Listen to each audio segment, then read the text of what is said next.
Hi, so I'm Tim, and I'm Jenny. Hi. So we wanted to do another video, and this time we're talking about addictions and how they manifest in our lives and how they run our lives and eventually ruin our lives and take us on I guess it's part of the healing journey that most of us go through if we choose to.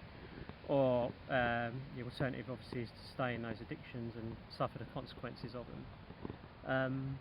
So yeah, I guess where's a good place to start? I guess for me, if I just speak about my journey of it, most of it comes from childhood trauma and what I went through in the family home, and if you could call it that.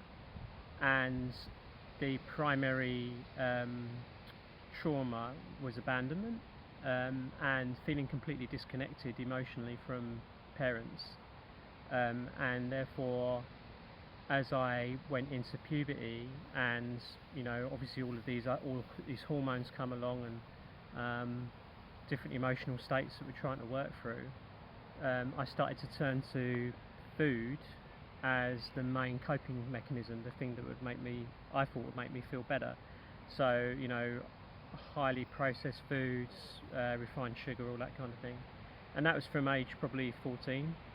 And from there on, really, for another 30 years, that was my life of eating just, whatever I wanted, not really thinking about the consequences. And not really thinking about the damage that it was doing to my body. And I could kind of feel it creeping up on me, but I still, thought, I still don't have to worry about it. But there comes a time where these addictions really start to take over your life and slowly eat away at your life until you're at a point where you're just suffering every day. And it's not just because of the addictions, but it's like it's feeding the all of those unhealed emotions, and eventually that stuff manifests in the body, and then you end up with a multitude of different illnesses and disease, especially chronic disease, which can be very hard to reverse. So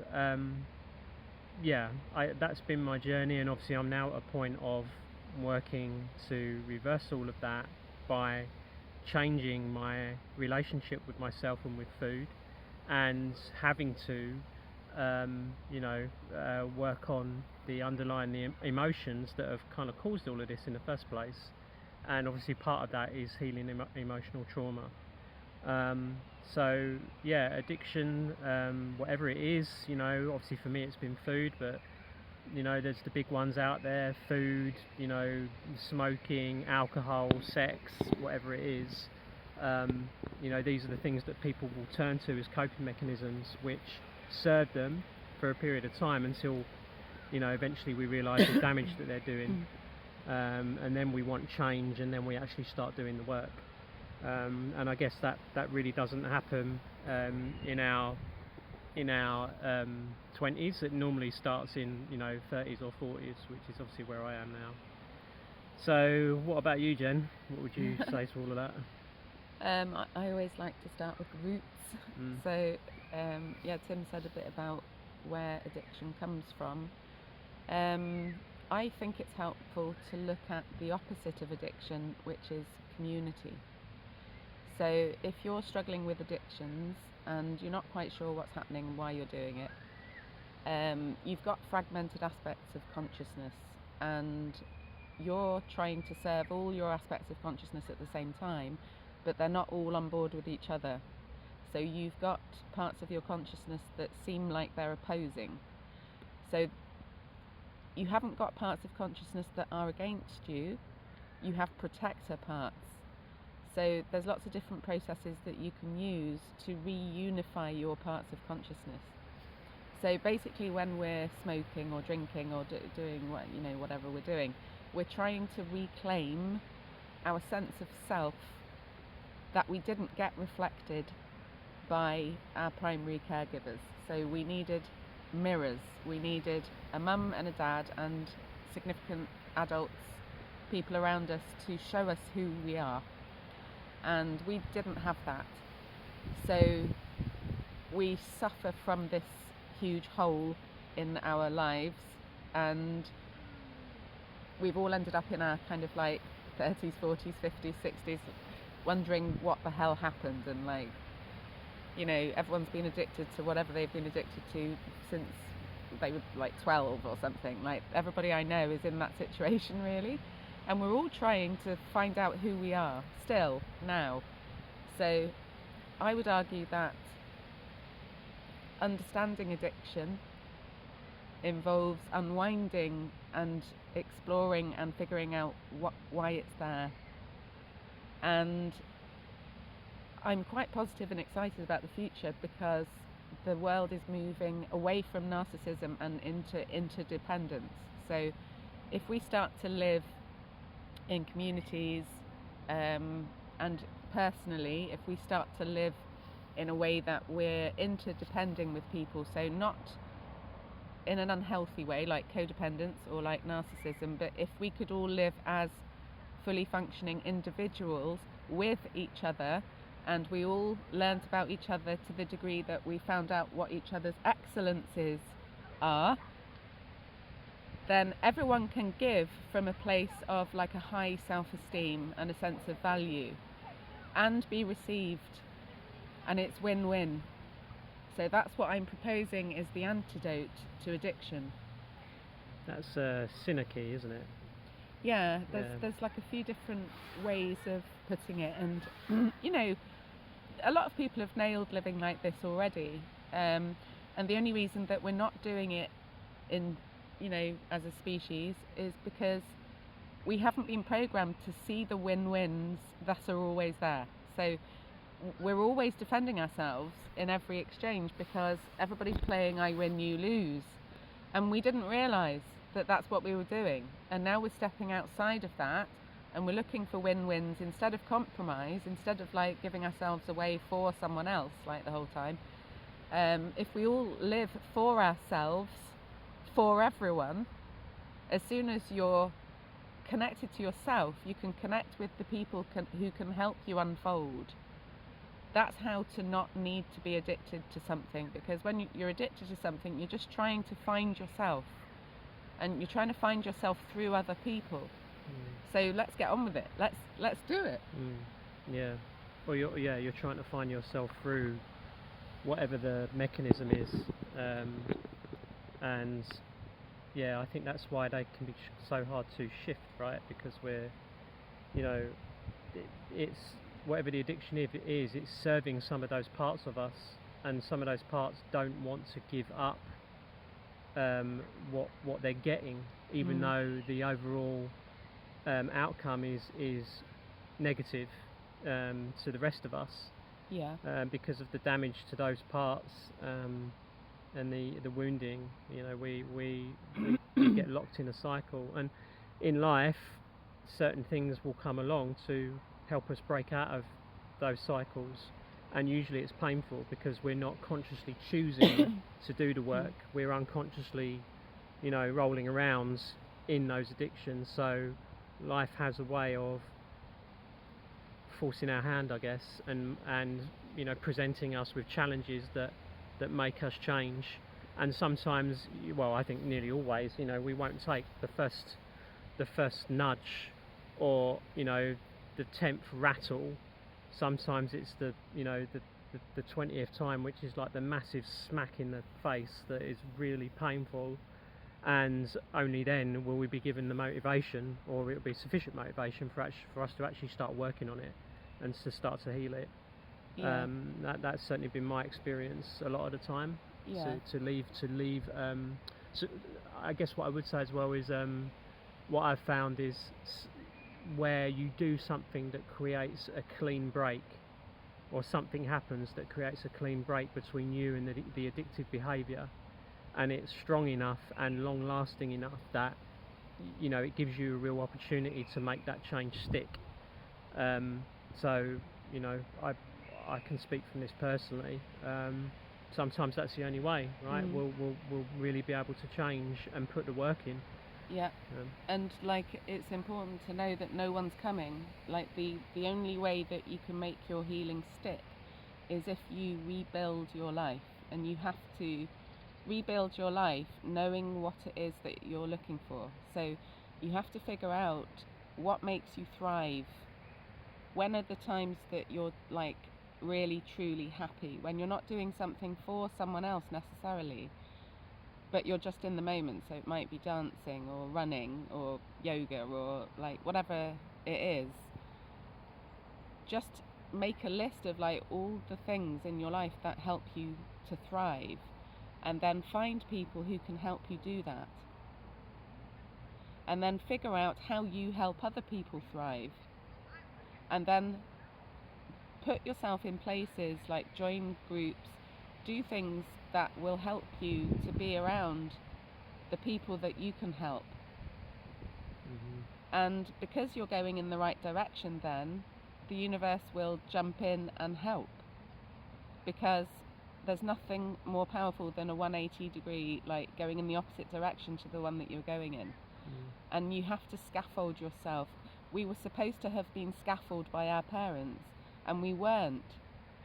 So we have to reparent. We have to do the job that wasn't done, and we can do it now. And it's an amazing journey, and it's the antidote. Yeah, completely agree. I think you're making it quite obvious, as to me as well, you know, that that where that moving towards situations and people where we are able to bring what, in a way that we can serve and be of value while other people are doing the same, you know. And sometimes it can just be really little things, but I guess it goes back to as well to what you were saying about interdependence. You know, it's all part of that model where we, instead of isolating and, you know, barricading ourselves, we're actually, you know, trying to create that scaffold and build our way out of, you know, a dark cave, and we do need other people to help us to do that. I think, like, here's kind of something that I think might be quite valuable to kind of take with you. Like, when we were kids, like, we had our free will violated to such a degree that we don't know what happened to us. But if you think about this, right, what you wanted to do as a child, what you wanted to do was blocked. You weren't allowed to do what you wanted to do. You were basically a prisoner. So you didn't have an outlet for your self-expression. So you never got what you wanted. What you wanted to do couldn't happen, so you couldn't play out your reality. But on the other side of the coin, you had to do things that you didn't want to do as well. You had to fit in with other people, so you self-sacrificed yourself, your true self, your creator self. You shut that down as a child so that you could be what mum wanted or what dad wanted. So this is why we have two opposing parts of consciousness, because we're all stuck kind of craving, like, I really want to do this thing. I really want to do this thing, but I can't. I don't feel powerful enough. I really want this thing. Crave. And then on the other side of the coin, you've got this part going, I really don't want to do it. I really don't want to do it. I really don't want to do it. I don't want to do it. So you've got these opposing parts of consciousness that are both pushing against each other. Like, this is what happened to all of us. This is why we're addicted to things. This is why we're not in our true power, because we've got parts of us pushing against ourselves. So it's like we're accelerating and braking at the same time. You're going nowhere because you've got these two parts of consciousness. So you have to get to know those two parts of consciousness and let them be there, let them exist, hear them, sense them, feel them, like what drives them, like listen to them. And then as soon as you do that for both of them, you start to bring your consciousness together. You start to align with yourself. You start to get all your parts on board with you, which will help you go in the right direction instead of going nowhere. So that's kind of what is driving this. You've got lots of opposing parts. I want to be powerful, I don't want to be powerful. I want to socialise, I want to go and hide under the duvet. Like, you've got to allow it all, because we've got good reasons to be like whatever it is that we're expressing. I sort of say as well, as you were talking, it's reminding me of the further away we are from being ourselves, like really being ourselves, or because we don't understand who we are really, the more into our addictions we're going to be. And if you look at, I'm just remembering my teens and 20s, certainly, I was so far away from knowing who I was that my addictions were just really heavy, and there were many of them. And slowly, step by step, as I've walked this journey, I've had to get, sometimes through very difficult challenges, come to understand a little bit more each time about who I am. And even though those challenges have oftentimes been painful, I feel like you do get to the point where you do start to know who you are and what you want, and you can step into that for yourself and other people, and the result of that is a massively, over time, improved way of living and way of being, and these addictive aspects dissolve. So yeah, it's I think that's a good kind of gauge, isn't it, for where you are on the scale. But I think most of us, aren't we, on this journey, are heading in the same direction. It's like you've either got to do that work and move towards it, or you're going to be further and further into your addictions and into the pain, and then you're going to have an early death. So which do you want, basically? Yeah. We've all got to start to live in a different way with intention. So we've got to start to see everybody around us and to feel them and to sense them and to want to serve their best interests, because that's what love is. We don't want to feel like resented or like someone's doing something for you that they don't want to do. Like win-win is where the miracles are at.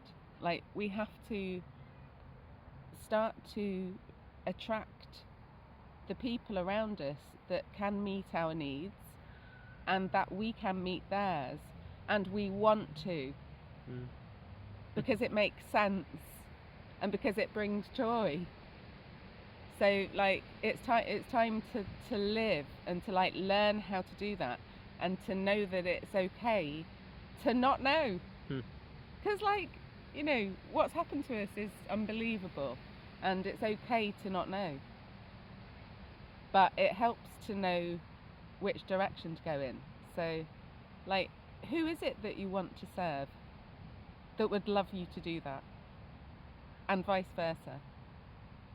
Yeah, how can I really be of service, and how can others really be of service to me in a mutually beneficial way? Yeah, where there's no deficit on either side. There's no take, give. Like, there's no one being selfish, but equally there's no one self-sacrificing for somebody else, where everybody expresses themselves to their full capacity.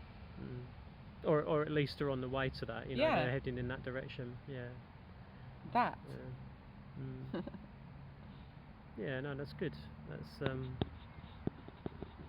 yeah, I think that's what we wanted to cover, didn't we, really? Because it's been coming up a lot, that subject. Yeah, it has. So I hope that's helped. Yeah. Thanks, Tim. Yeah, thanks, Jen. Good talk.